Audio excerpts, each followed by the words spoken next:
అందరికీ నమస్కారం. ఈరోజు మీ అందరికీ నేను వినిపించబోయే కథ బంధం. రచయిత యద్దనపూడి సావిత్రి గారు. ఇక కథలోకి వెళితే, మా అమ్మగారు అంటూ వచ్చింది సులోచన. జానకమ్మ సంచి సర్దుకుంటున్నదల్లా వెనక్కి తిరిగింది. 2 ఏళ్ల కొడుకు పూర్ణని చంకన వేసుకుని గుమ్మంలో నిలబడ్డది సులోచన. ఆమె భుజానికి వేసుకున్న చిన్న తోలు సంచిలోంచి పూర్ణ బట్టలు బయటకు తొంగి చూస్తున్నాయి. చిరిగిన ఆ సంచికి ఎన్నో అతుకులేసి కుట్టుకొని అందులో పూర్ణవి ఓ జత బట్టలు, చిన్న అల్యూమినియం టిఫిన్లో అన్నం పెట్టుకుని వస్తుంది సులోచన. పొద్దున్నే 9 అయిందంటే గుమ్మం దగ్గర నిలబడి ఉంటుంది. పాపం ఈవేళ దానికేం పని ఉంది అనుకున్న జానకమ్మ, ఈవేళ నేను మా అబ్బాయి దగ్గరికి వెళ్తానే అమ్మాయి, అంచేత రేపురా అంది. సులోచన జానకమ్మ వైపు ఓ క్షణం పరీక్షగా చూసింది. ఆ చూపు జానకమ్మకి ఇబ్బందిగా అనిపించింది. ఏమిటి అలా చూస్తున్నావు? ఇవాళ నా మనవడి పుట్టినరోజు, అంచేత కాస్త వెళ్ళొద్దామని అప్పడాల పిండి కూడా పట్టించలేదే అంది జానకమ్మ అప్పడాలు చేసే పని లేదన్నట్లు తేల్చేస్తూ. సులోచన తల ఊపి వెనుతిరిగింది. జానకమ్మ ఆ వీధిలో అద్దెకు వచ్చి 10 సంవత్సరాలు దాటింది. కొడుకు ఏనాడు అక్కడికి రాలేదని సులోచనకే కాదు, వీధికందరికీ తెలుసు. అంచేత జానకమ్మ గారి కోడల్ని మనవల్ని చూసిన వాళ్ళు ఎవరూ లేరు. అప్పుడప్పుడు జానకమ్మ ఏవో కబుర్లలో వాళ్ళ మాట చెబుతుంది. కాస్త అక్షరజ్ఞానం ఉన్న సులోచనతో నెలకో 2 నెలలకో ఓ ఉత్తరం రాయిస్తుంది కొడుకు పేరున. వచ్చే సమాధానాలు సులోచనే చదివి వినిపించాలి. సమాధానాలు చదువుకోవడం కూడా రాని జానకమ్మకి సులోచన చదివే జవాబులు స్వాతి జల్లుల్లా ఉంటాయి. అందులో ఏం ఉంటుందో తెలియదు కనుక. జానకమ్మ సంచిలో అన్నీ పెట్టుకున్నానా లేదా అని అనుమానం వచ్చి చూసుకుంది. ఏదో మరచిపోయినట్లుగా అనుమానం. మళ్ళీ అన్నీ తీసి బయట పెట్టింది. అరిసెల డబ్బా పెట్టుకోలేదు. గూట్లోని ఓ డబ్బా తీసి చూసింది. అందులో ఓ గుప్పెడు అటుకులు ఉన్నాయి.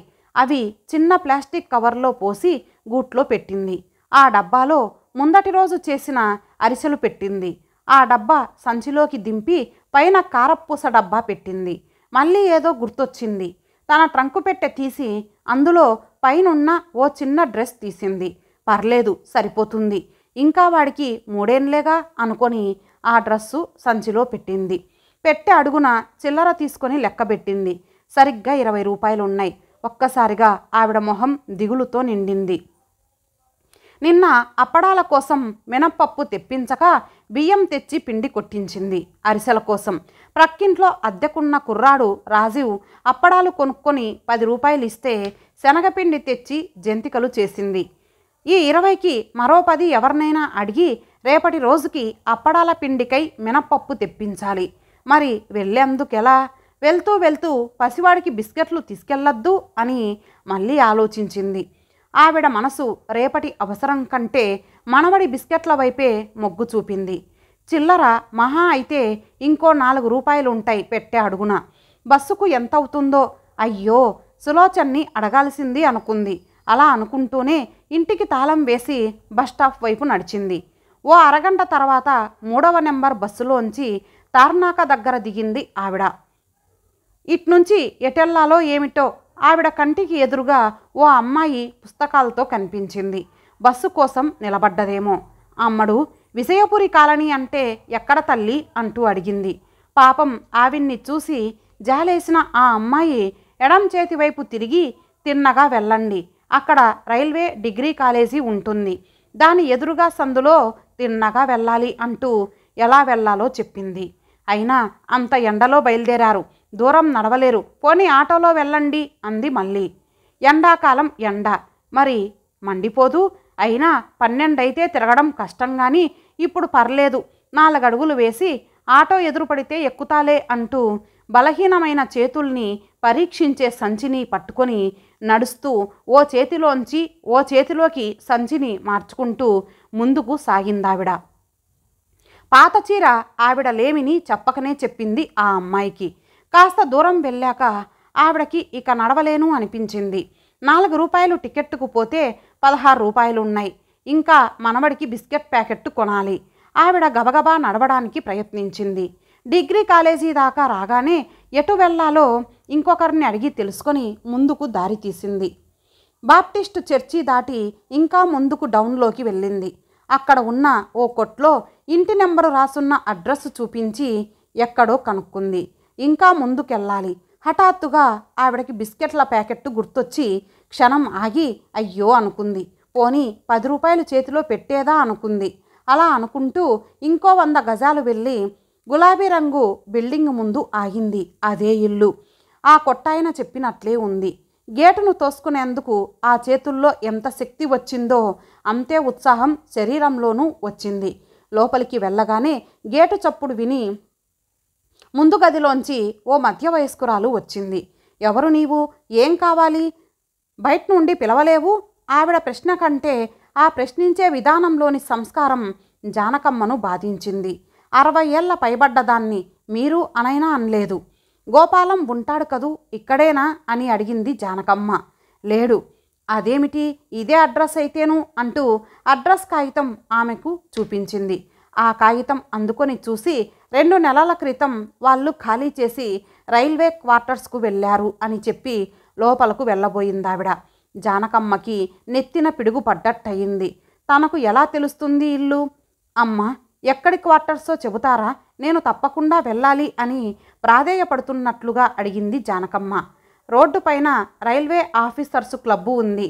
దానికి ఎదురుగా రోడ్డు లోపల అనుకుంటా అని ఆమె లోపలకు వెళ్ళి తలుపు వేసుకుంది. జానకమ్మ ఒళ్ళంతా చెమటతో తడిసి ఉంది. నాలుక పిడచగట్టుకుపోతోంది. తలుపేసుకున్న ఆవిడ్ని ఇహ మంచినీళ్ళేమడగను అనుకుంటూ వెనక్కు తిరిగింది. కాళ్ళల్లో బలం కూడదీసుకొని మెల్లగా రోడ్డుపైకి వచ్చింది. కళ్ళు తిరుగుతున్నాయి. హోటల్ దగ్గర నిలబడి మేనేజర్ని కాస్త మంచినీళ్లు ఇప్పించమని అడిగింది. అతడు సర్వర్ని పిలిచి మంచినీళ్లు తెమ్మన్నాడు. ఆ నీళ్లు తాగి బయలుదేరబోతుంటే ఆ మేనేజర్ ఏమనుకున్నాడో, అమ్మకి ఓ చాయ్ ఇవ్వు అన్నాడు. వద్దు నాయనా అంటూ మళ్ళీ సంచి అందుకుంది జానకమ్మ. చాయ్ తాగి కొంచెం కూసని పోండి అన్నాడు తను. జానకమ్మ టేబుల్ దగ్గర కూర్చొని పైట చెంగుతో మొహం తుడుచుకుంది. ఫ్యాన్ గాలి చల్లగా హాయిగా తాకింది. నీరసంతో కళ్ళు మూసుకొని పడుకోవాలనిపించింది. ఇందాక మంచినీళ్ళు ఇచ్చిన కుర్రాడు టీ తెచ్చాడు. టీ తాగి కొంగుముడి విప్పి 2 రూపాయల బిల్ల తీయబోయింది. వద్దమ్మా, పైసలొద్దు, ఇంత ఎండలో పోతున్నారని చాయ్ తాగమన్నా అన్నాడు ఆ మేనేజర్. పర్వాలేదులే నాయనా అంటూ టేబుల్పై పెట్టిన 2 రూపాయల బిల్లను తీసుకోకుండా వద్దమ్మా అన్నాడతను. జానకమ్మ చల్లగా ఉండు నాయనా అని ఆ 2 రూపాయల బిల్లను తీసుకొని మళ్ళీ నడక మొదలుపెట్టింది. ఓ షాప్ దగ్గర బిస్కెట్ ప్యాకెట్ కొంది. అది సంచిలో పెట్టుకొని రైల్వే క్లబ్బు ఎదురుగా ఉన్న 3-4 రైల్వే క్వార్టర్లలో అడిగింది గోపాలం కోసం. ఆ పేరుతో అక్కడ ఎవరూ లేరన్నారు. ప్రక్క సందులోంచి వెనక్కి వెళ్ళమన్నారు. అంతా రైల్వే క్వార్టర్సే. ఏం చేయాలి? గోపాలం అడ్రస్సు మారితే తనకెందుకు రాయలేదు? ఎలా తిరిగి వెళ్ళిపోతే? ఇంతదాకా వచ్చి వెళ్ళిపోవడానికి జానకమ్మ మనస్సు అంగీకరించలేదు. అంబేద్కర్ నగర్లో అలా అడుగుతూ వెళ్ళి రైల్వే హాస్పిటల్ రోడ్డుపైకి చేరుకుంది. చేతులు కంపిస్తున్నాయి, కాళ్ళు వణుకుతున్నాయి. మళ్ళీ రోడ్డుపై నుంచి రాజమార్గంలో మెట్టుగూడ వైపు నుంచి వెతుకుదాం అని ఆ మొదట్లో ఓ క్వార్టర్ తలుపు తట్టింది. లోపల నుంచి ఓ శాల్తీ వచ్చి తలుపు తీశాడు. నోట్లోంచి గుప్పున వాసన కొట్టింది. జానకమ్మ కడుపులో తిప్పింది. కొడుకు పేరు, ఉద్యోగం చెప్పి అడ్రస్ అడిగింది. ఆ పేరుతో ఎవరూ లేరిక్కడ అన్న సమాధానంతో వెనక్కు తిరిగిన జానకమ్మ చెవులకి రంజుగా ఆడపిల్లతో సరదా చేయాల్సిన టైంలో ముసల్ది దిగింది. థూ అన్న మాటలు సోకి ఆవిడ మనసు విలవిల్లాడింది. కళ్ళల్లో నీళ్లు తిరిగాయి. చిన్నంత్రం పెద్దంత్రం లేదు ఈ రోజుల్లో అనుకొని మళ్ళీ రోడ్డుపైకి వచ్చింది. మళ్ళీ మొదట్లో అడిగిన 2-3 క్వార్టర్స్లో అడిగింది. అదే సమాధానం. కొడుకు అడ్రస్ తెలియకపోవడంతో ఆవిడకి ప్రపంచమంతా తనను దగా చేసినట్లు, తానొక్కతే ఎవరికి అక్కర్లేకుండా బతుకుతున్నట్లు అనిపించింది. ఇందాక కళ్ళల్లో తిరిగిన నీళ్లు ఇక ఆగలేం అన్నట్లు వడలిపోయిన బుగ్గల మీదుగా జారాయి. ఎండిపోయిన పెదవులకి ఉప్పగా తగిలాయి. ఇంకొంచెం ముందుకు పోదాం అనుకున్న ఆవిడ కళ్ళకి మసగ్గా అమ్మా అంటూ ఓ రూపం అస్పష్టంగా కనిపించింది. ఆవిడ చేతిలో సంచి జారిపోయింది. ఎవరో చెయ్యి పట్టి ఆటోలో కూర్చోబెడుతున్న అనుభూతి. అంతే. మళ్ళీ జానకమ్మ కళ్ళు తెరిచేసరికి నొలక మంచం మీద ఉన్నది. ఎదురుగా నూతి పళ్ళెం దగ్గర సులోచన అంట్లు తోముతోంది. జానకమ్మ చుట్టూ చూసింది. సులోచన వాళ్ళ ఇల్లు దొడ్డివైపు నొలక మంచంలో పడుకొని ఉంది. సులోచన అంట్లు తోముతున్నదల్లా తలెత్తి చూసేసరికి కళ్ళు తెరిచిన జానకమ్మ కనిపించింది. చేతులు కడుక్కొని ఆవిడ దగ్గరికి వచ్చిన సులోచన, మజ్జిగ తాగుతావా మా అమ్మ అంది. తాగుతావా ఏమిటి, ఇవ్వాలి గాని అంటూ పెళ్ళాన్ని కసిరాడు గంగాధరం. జానకమ్మ తల త్రిప్పి మరో ప్రక్కకి చూసింది. తన మంచానికి మరో ప్రక్క అరుగు మీద గంగాధరం కూర్చొని ఉన్నాడు. ఆవిడ మాట్లాడడానికి ప్రయత్నించింది కానీ ఇంకా తల భారంగా తల తిరుగుతున్నట్లుగా ఉంది. సులోచన చిక్కటి మజ్జిగ తెచ్చింది. తనే జానకమ్మను లేపి కూర్చోబెట్టి మజ్జిగ తాగించింది. ఓ 10 నిమిషాలు అలాగే పడుకున్నాక కాస్త జానకమ్మ ప్రాణం తెరిపిన పడ్డది. గంగాధరం భార్యతో ఏదో చెప్పి గబగబా బయటికి వెళ్ళాడు. ఓ పావుగంట తర్వాత పళ్ళెంలో యాపిల్ ముక్కలు 2 అరటి పండ్లు పెట్టుకొని సులోచన వచ్చింది. మా అమ్మ కాస్త లేచి కూర్చుంటావా అంటూ. జానకమ్మ అవన్నీ చూసి ఎందుకు అని వద్దన్నట్లు తల అడ్డంగా ఊపింది. మీరు అలా అనడానికి వీల్లేదు, మేము చిన్నవాళ్ళం, ఏదో మా తృప్తి కోసం, అయినా మా ఇంటికి మీరొస్తారా ఎప్పుడు అంటూ గంగాధరం వచ్చి మంచం ప్రక్కన కింద కూర్చున్నాడు. సులోచన ఆవిన్ని ఆసరా ఇచ్చి కూర్చోబెట్టింది. జానకమ్మ పళ్ళెంలోంచి 2 యాపిల్ ముక్కలు తీసుకుంది. ఇక చాలన్నట్లు తలూపింది. గంగాధరం సులోచన ఆవిడని అవన్నీ తినేదాకా ఊరుకోలేదు. ఆ తర్వాత చల్లటి నీళ్లతో తడిసిన గుడ్డతో ఆవిడ ముఖం తుడిచి పడుకోబెట్టింది సులోచన. జానకమ్మకి ఉదయం నుంచి జరిగిన సంఘటనలు అన్నీ గుర్తొచ్చాయి. ఆవిడ కళ్ళల్లోంచి జారిన కన్నీళ్లు గంగాధరం దృష్టిని దాటిపోలేదు. మంచం పక్కనే ఉండి ఆవిడ్నే గమనిస్తున్న గంగాధరం, మా అమ్మ ఏమిటిది, మరోసారి కరెక్ట్ అడ్రస్ కనుక్కొని నేను తీసుకువెళ్తానుగా, మీరు ఇలా బాధపడొద్దు అన్నాడు. జానకమ్మ కళ్ళు మూసుకుంది. గంగాధరం మనసులో జాలి, కళ్ళల్లో నీళ్ల రూపంలో గిర్రున తిరిగింది. పట్టెడన్నం పెట్టని కన్న కొడుకు కోసం ఆ ముసలతల్లి వేదన ప్రయాస వృధా అని ఆవిడకు ఎలా చెప్పగలడు? కొడుకు పెళ్లి రోజని తనచే స్వీట్లు పంపించిన నాడు ఆ ముసలదాని నీడ ఈ ఇంట్లో పడ్డానికి వీల్లేదు అన్న భార్య మాట విని ఆవిడెందుకయ్యా తీరి కూచోక మా కొంపలో చిచ్చు పెడుతుంది, అసలు నీకు మాకు సంబంధం లేదని చెప్పి ఎన్నేళ్ళయింది, అయినా వదలకుండా నెలకు 2 నెలలకు ఉత్తరాలు రాయిస్తుంది. ఇదిగో ఈ పంపడాలు, ఎవడేడ్చాడని అవన్నీ పట్టుకెళ్ళు అన్న గోపాలం మాటలు అతనికి గుర్తొచ్చాయి. ఆ రోజు తను తిరిగి వస్తూ ఆ స్వీట్లు చర్చి ముందు ఉన్న బిచ్చగాళ్ళకి పంచాడు. తల్లి కాళ్లకు ఫ్రాక్చర్ అయ్యిందని చెప్పేందుకు వెళితే ఎక్కడో అప్పడాలు అమ్ముకుంటూ తిరుగుతుంటే ఏ స్కూటరో కొట్టి ఉంటుంది. ఇప్పుడు ఆవిడ్ని తీసుకొచ్చి ఇంటిని లేబర్ కొంబ చేయాలా అన్న కొడుకు కోడళ్ళని గూర్చి ఆవిడకేం చెప్పగలడు? జానకమ్మకి సులోచనే చెప్పింది.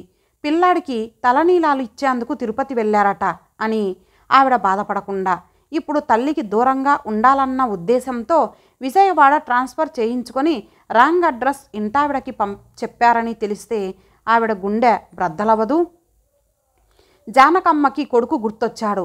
6 ఏళ్ల గోపాలం ప్రక్కింటి పిల్లలతో పోటీగా కొత్త బట్టలు కావాలంటే ఓ పెళ్ళికి వంటకెళ్ళింది. ఆ డబ్బులతో కొత్త బట్టలు కొంది కొడుక్కి. 12 ఏళ్ల గోపాలం స్కూలు పిల్లలతో నాగార్జున సాగర్ వెళ్తానంటే 50 రూపాయలు లేక నీళ్లు కాచుకునే రాగి తపాలా అమ్మిన రోజు గుర్తొచ్చింది. గోపాలాన్ని కాలేజీలో చేర్చేందుకు ఆదాయం పెంచుకోవాలి. అందుకని ఇంటావిడ మేనత్త మంచంలో ఉంటే 6 నెలలు ఆవిడ పోయేంత వరకు ఈ చెయ్యి ఆ చెయ్యి అనక మలమూత్రాల దగ్గర నుంచి ఎత్తిపోసి నెలకి 400 అదనంగా ఆర్జించిన రోజులు గుర్తొచ్చాయి. ఫస్టున పాసైన గోపాలం ఉద్యోగంలో చేరే రోజు వాడికి మంచి బట్టలు కావాలని మొగుడి జ్ఞాపకంగా మిగిలిన ఆయన వెండి పళ్ళెం అమ్మి డబ్బు ఇచ్చిన రోజు గుర్తొచ్చింది.